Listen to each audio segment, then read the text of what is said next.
A bunch of teens have gathered to participate in a gaming tournament, where the winner takes home $10,000. The only objective of the game is to kill the other players and get as many points as you can.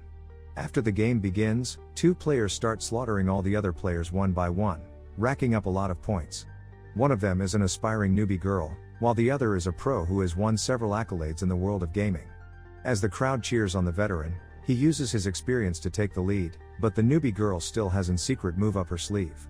She takes out a bottle of energy drink called the Impulse 9 and drinks it in one go, which not only gives her energy but also slows down the time by 100.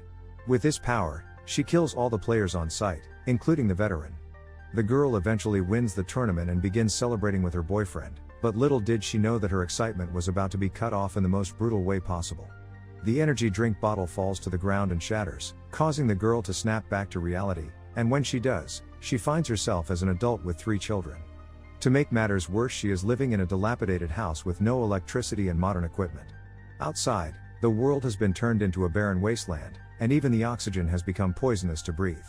Following this, we rewind a few days before the tournament with the introduction of the girl. She is a few days before the tournament with her boyfriend, Evan, who comes to pick her up and takes her to the zoo. While on the journey, Val quickly changes her dress in the back, and it turns out that she's ditching her interview and is going to a tournament of a game called Field of Fire. Just like most of the FPS Battle Royale games out there, Field of Fire is a multiplayer game where the main objective is to be the last person standing. She figures that if she wins first place, she could make a ton of money and build herself a gaming computer, but Evan pops her bubble by revealing that a seasoned professional gamer named Roy is going to make a surprise appearance in the tournament. He reminds his girlfriend that she should not get carried away and just focus on qualifying for the finals. However, Val has her sights set on beating the arrogant player. After a while, all the players get seated at their computers, and the game starts. Val takes an early lead, but Roy catches up to her without breaking a sweat. He even interacts with the crowd in the middle of the game, such as his confidence. Val racks up some points and is on the verge of winning, but instead of finishing the game, she decides to go for the glory, but the plan quickly backfires and Roy eliminates her in the blink of an eye. Despite this, Val qualifies for the finals, which happen the next day. As the couple leaves the arena, Roy comes out and mocks Val before proceeding to take more selfies with his fans. And while Evan is away to get the car, a man named Kojima comes up to Val and reveals that he knows the secret to winning. He says, "Just leave Konami and start your own studio." However, Val is perplexed by the strange comment. But before she can say anything, Kojima hands her his business card and leaves. When Val reaches home, she tries her best not to make any noise but is caught red-handed by her father. Left with no choice, she tells him the truth about where she was during the day, which infuriates Carlos even more. He then orders her to go to the diner the next day and beg for a job interview. However, Val asserts that the tournament's final also takes place the next day, which is more important for her future, and just like any other parent, Carlos tries to make her understand that online gaming has no future. In the cafe, a couple of people are playing video games on their computers and consoles. Soon, Kojima approaches her and instructs her to sit down and play a game. Val is still confused as to why Kojima gave her the business card, but nonetheless, she gives the game a shot. She cranks up the game to the highest difficulty and has trouble completing the level. Seeing this, Kojima hands her an energy drink called Impulse 9, but he tells her that it is no ordinary energy drink. Curiously, Val takes a small sip of the drink, and all of a sudden, everything that she perceives starts to move in slow motion. As a result, the game, which was impossible to play a while ago, has now become extremely easy for her. In the blink of an eye, she wakes up and finds herself sitting across the table from Kojima. He explains that Impulse 9 stretches time for whoever drinks it, and that it has been an hour since Val has sipped the drink. He also reveals that the amount of time stretched depends on the quantity of energy drink consumed. Following this, Kojima demands 500 for one bottle, which shocks Val. She starts thinking that using the drink to compete in tournaments might be cheating. But just then, Kojima gets a call from Roy, and it's revealed that he also uses Impulse 9 to win games. This is why he has been labeled unbeatable by other fellow gamers and sports pundits. After learning of this, Val eventually decides to buy the bottle of Impulse 9.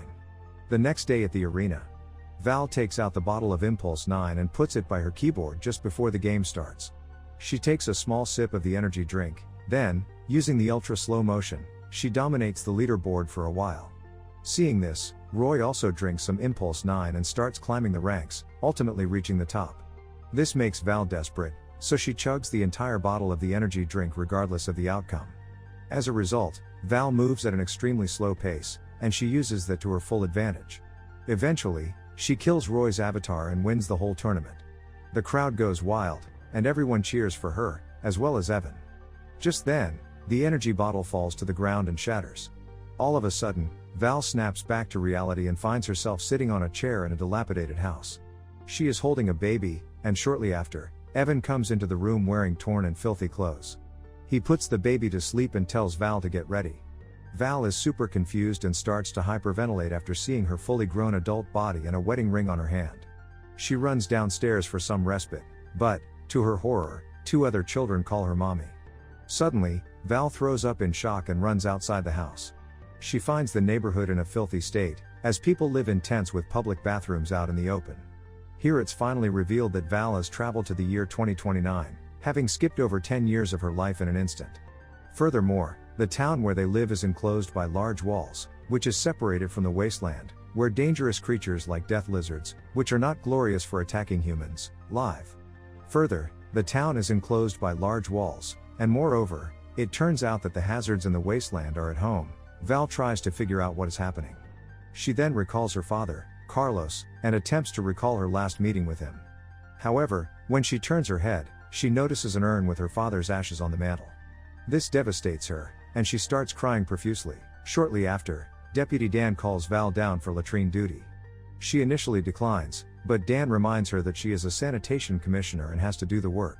As a result, she's forced to clean the dirty latrines for several hours. Kids, see what happens when you don't go for job interviews. Many days pass, and Val starts getting accustomed to the ways of the apocalyptic neighborhood. One day she does every single task, including guard duty. While scavenging for latrine duty, she picks up the kids from school, where her daughter Sophia gives her a drawing of her, saying that she is her hero. However, Val is extremely exhausted, and she doesn't appreciate the little girl's efforts. "Kid, I don't even know who you are." Once she reaches the house, she finds Evan pedaling a bicycle to power up a game console as electricity is not available. To Val's surprise, the game is actually her favorite, Field of Fire. Val is overly excited by this, and agrees to play one round before putting the kids to sleep. After Evan heads out to a social gathering, Val and the kids start to play. Into the night hours, suddenly, Evan rushes inside.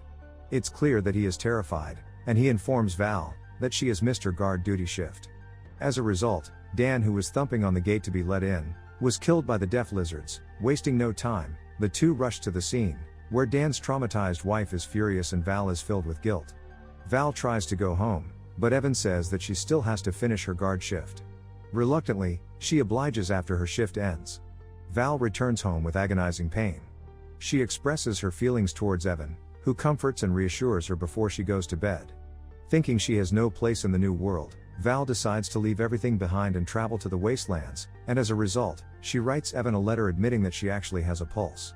The next morning, Val exits her neighborhood with the intention of never coming back, while Evan reads the letter and is in complete disbelief.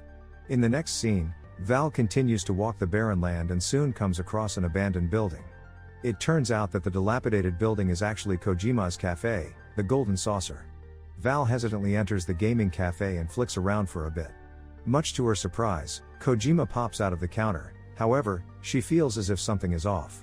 She realizes that Kojima hasn't aged a day, but he doesn't explain how. As the two chat, Kojima finds out that Val just snapped back a week ago, and he admits that a lot of lives were ruined because of the impulse drink she drank. However, he has a plan to rid her of all the suffering she has been facing. Kojima brings out a large bottle of Impulse 9 and tells her to drink it. Kojima suggests that she play her favorite game while drinking it. Val likes the idea and decides to sit down to play Field of Fire, but when she leans forward to grab the Impulse 9 bottle, she finds the drawing that her daughter made for her and becomes emotional. Val then takes a trip down memory lane and remembers all the good moments she had with her children and Evan, and as a result, she ditches her plan to consume the energy drink and instead heads back to the community to reunite with her family. At the gate, an angry Evan is on guard duty, and he refuses to let his wife in as she betrayed everyone's trust. Val apologizes for everything and promises to start over and make things right. All of a sudden, the two of them hear gunshots from afar and realize that it is the death lizards approaching their community. It's then revealed that the death lizards are a group of normal people who are cannibals and hunt on others in the wasteland, so Evan lets Val in and the alarms go off, sending everyone into a state of panic. One woman tells Val that everyone is going to the ravine because no one is prepared to fend off the attackers. Hearing this, an idea strikes her mind. Since everyone in the community feels betrayed by her, she plans to gain their trust. Hence, she tells her husband that she will be staying back and holding off the intruders for as long as she can.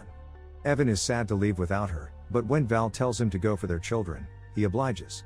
Soon after, Val whips out the large Impulse 9 bottle from earlier and gets ready to battle the death lizards as they also make their way through the gate.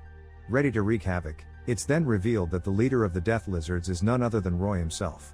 The two immediately recognize each other, and Roy reveals that he snapped back into reality a few years ago, and now he has become a barbaric leader who can kill anyone he wants, but despite his threats, Val is unfazed. It turns out that she was already down to the last of the energy drink before they arrived, which becomes evident when she tosses the empty bottle towards Roy, and suddenly, Val goes into slow motion and opens fire on one of the gas canisters, sending the attackers flying. A brutal shootout occurs, and Val manages to take out almost all the attackers, but unfortunately, she gets shot in the stomach and shoulder. Roy following this, she fires off a flare with her last breath, signaling to Evan that the community has been saved. The movie comes to an end as Evan notices the bright red flare while Val slowly dies.